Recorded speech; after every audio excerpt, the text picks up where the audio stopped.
Welcome to a Solstice edition of Earth Grief Doula. I'm Susan Meeker-Lowry. I was planning on launching this podcast series, Earth Grief Doula, after the first of the year. But recently, there have been so many conversations I've had with friends and family and reading things on social media, things that come into my email, around grief.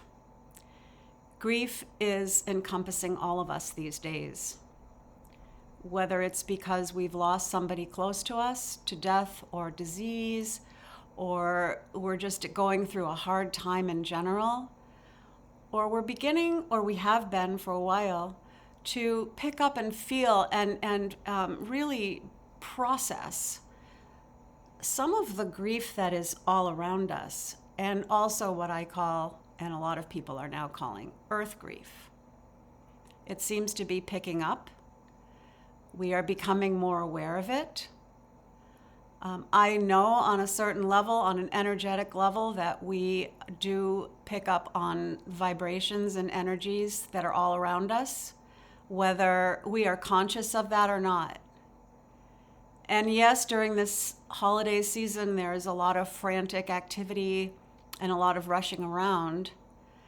And this year, I feel there's also a lot of pausing and a lot of reevaluating and redefining sometimes even the traditions that we have been used to celebrating this time of year.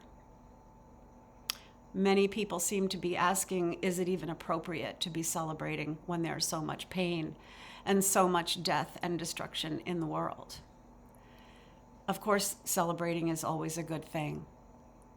And honoring and feeling joy and experiencing the beauty and giving gratitude for it and thanks for it is important and needs to happen whether we are grieving or not. Although when we're in the throes of grief, it's really hard to pull ourselves out and appreciate the feelings of joy that are there and the beauty that is there.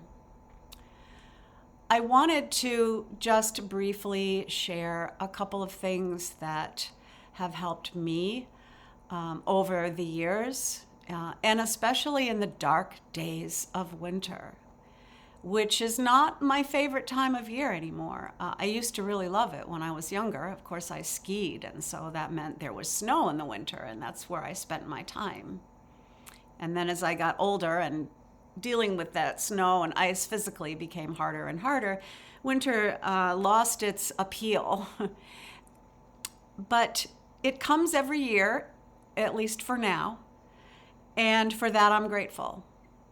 And I'm also grateful for the dark times, for the kind of forced introspection, the process that happens whether we want it to or not, of going into the darkness, of going into those long nights.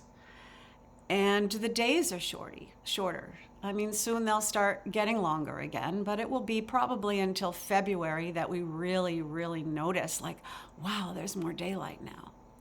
But for now, we're moving not so slowly towards the darkest night of the year.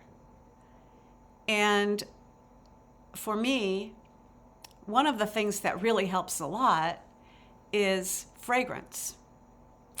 I especially love to burn incense, resins, whole resins, different species of frankincense, myrrh, copal, and I mix them. And I have other incenses that I have purchased from friends and people who really put a lot of love and intention and care into what they're crafting, so that not only are the fragrances themselves beautiful, but the energy and the intention that went into their creation, those are like prayers that get released into the air and into the smoke of my home. And sometimes I feel that they keep me sane. And I'm very grateful that right now, anyway, I am able to obtain them. I don't use charcoal, by the way, because I don't like it. I have an electric incense burner. But you can also use one of the ones that have a tea light that you light, and then you put the resin in a little aluminum cup or a foil. Don't just put it in the thing, because then it'll be impossible to get out once it melts. And you just, there's incense burners where you use a tea light instead of the electricity or charcoal to create the heat to melt the incense or burn it even. Recently, Stephen Herod Burner passed, just a few days ago, actually. And many years ago, when I was publishing a newsletter, a journal called Gaian Voices in the early 2000s, I interviewed him. And one of the things that we talked about even back then is the title of his latest published book called Earth Grief, The Journey into and Through Ecological Loss, which is a great gift to us because it kind of holds a whole lifetime worth of experience and impressions and intuitions and wisdom of our relationship with Earth and with species, with plants, with ourselves. And so we talked about earth grief way back then. And it's been a part of my life, though not a part of my work publicly, for a very long time. My grief over what was happening to old growth forests, my grief over the clear cutting and the development and the cutting of trees and the pollution of water and fracking. Those have been a part of my life for decades. And moving through it, dealing with it, has been really difficult at times. I recently have been seeing posts on social media, many by women, who are feeling very deeply the pain of Earth. And yes, it is a real thing to feel this. It's not in our imaginations. Earth is hurting. Earth is alive, and therefore we are able to feel the pain. When we know what it is, we can help. If it's just this nebulous thing that comes and goes that affects our moods, it can be very confusing and even debilitating. I want to say one thing at this moment, and I know that in future episodes I'll go into it more. There are steps. There is a process of grieving, and different steps have been identified of what people go through, whether this is the loss of a child or a partner or even a job or a marriage. And, it's like pain, it's anger, it's denial. There are all these different stages, and they're not linear. They come and go. You think you've worked through one and you're on the next, and then all of a sudden you're back to that one you thought you were done with. Many people have said, I have worked through the grief, all the steps of grief, and I'm on the other side as far as accepting what's happening with Earth. Basically, not really the death of Earth, some call it that, but basically the fact that Earth is in the process of being destroyed by humans, and it appears that we are not acting as quickly as we need to, and obviously that's not an appearance, that is the reality of the situation. And it's scary, and it is depressing, and it can make us angry. What I have to say is that when you think you have worked through the process and you have come out the other side, whether it's the grief of a loved one or the grief of Earth, let me tell you, you're not done. It is a process that you are going to be experiencing over and over again on different levels. It does not disappear. You don't work through it. It's not like, well, I learned that lesson and now I'm on to the next. And you just leave that one behind you because that comes with you. It becomes a part of everything you do. And sometimes it rears its ugly head again. And usually it's not as intense as the first time, but you will go through these stages and these spirals, and it is to be expected. I just wanted to say that. Sometimes it feels like there's almost a certain amount of anger in feeling like we're done. I'm done with this. I've worked through it. It's in my past. No, it's not. It may be in your past for a little while, but it'll come back. So that's one thing. It doesn't make you feel any better, but it actually is the truth. In closing this episode, I want to read something from Stephen's book, Earth Grief. That to me, it's in the epilogue, the last part of the book. And he talks about something called aesthesis, which is a Greek word.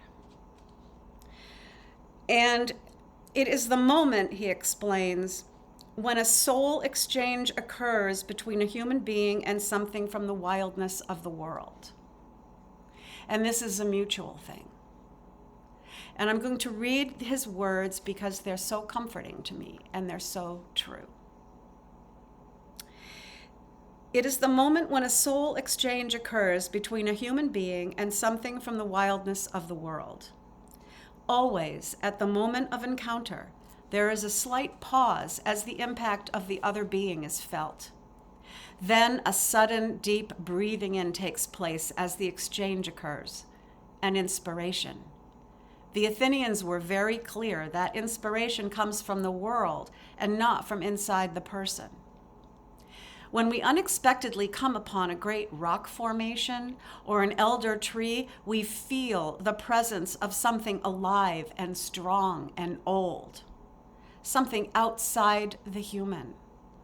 And for a moment, we are held in the feeling of that presence.